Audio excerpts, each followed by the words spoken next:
Hello, this is Mrs. Larson. This screencast will highlight the features of a basic search in your reliable resource, Explora. First, let's go to Explora. We're going to start from your district's student homepage, and I'm going to find BadgerLink, which is where Explora is located. Once in BadgerLink, you're going to need to indicate that you're a middle school student. And then your list of resources will be on the following page. You're going to scroll down until you see the Explora for middle and high schools. That's where I'm going to click. Explora is a research database which pulls articles that have already been vetted by professionals and deemed reliable. It's kind of like Google, only much smarter. Let's check it out. So I'm going to start my basic search by entering the word Madison again in this search box. If I want to learn about Madison, Wisconsin for my 5 themes project, this is how I would begin. You can see that there are also things that come up when I type in Madison. I could click on one of them, or I could start by just searching for Madison, which is what I'm going to do. When I searched for Madison, these are the options that it gave me. As you can see, there are over 300,000 results. So I'm going to show you some ways that you can narrow your results so that you don't have to sift through quite as many. First of all, right here, this asks you ways that you would like to limit your search. And one of the boxes that's automatically checked is full text. You're going to want to leave that checked. Otherwise, you will be getting pieces of articles that are not the full articles themselves. Always want to make sure that full text is checked. The other way you can limit is by publication date. Now, if you're studying something like Madison, you may not necessarily need things that were published as far back as 1872. So you can change that publication date.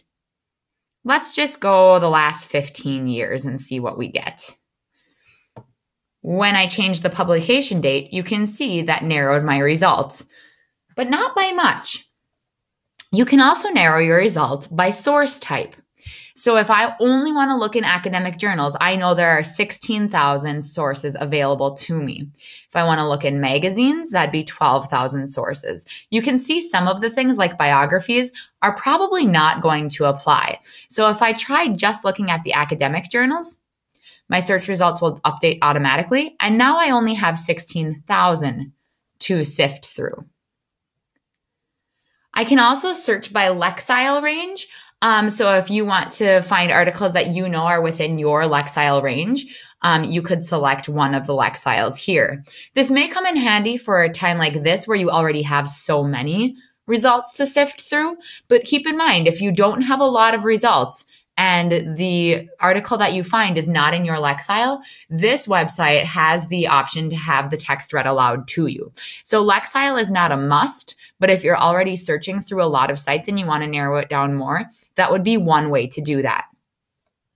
Another way to narrow your topic would just be to add another word to your basic search. So instead of typing in Madison, I could type in Madison, Wisconsin. That would allow the Explora program to know that I don't want Madison Square Garden and that I don't want Madison University or Public Library. So let's type in Madison, Wisconsin, and then hit search.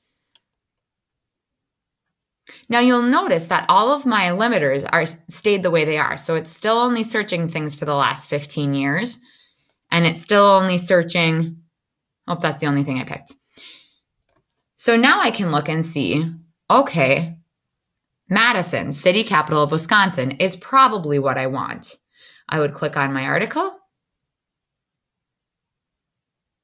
and then I would be able to read more about Madison. There are options for an advanced search, which will be covered in another screencast, as well as the different tools that you can use once you get to the article you want. Both of those topics will be covered in separate screencasts. Enjoy your researching.